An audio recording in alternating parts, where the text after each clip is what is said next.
Toons die wie de baan keurig droeg, koest je op sokken, koest je rode baan heen.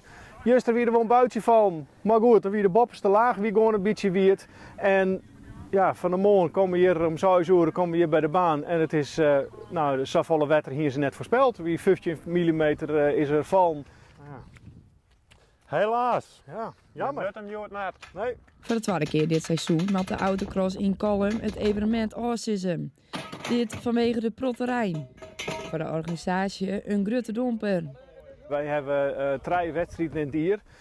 Deze tweede wedstrijd die gaan nou net in. Dus dat is voor het clubkampioenschap. Voor de coureurs is het natuurlijk verschrikkelijk.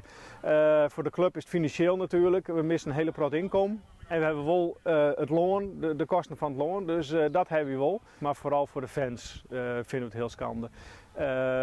Ja, die hebben er zin in. Die zullen er al man, zullen er al uit naar deze wedstrijden. En nou kunnen ze het net in. Thomas Hellinga zit ook in de organisatie, maar zo ook mij crossen deze dag. Hier de crossauto ook klaar te staan.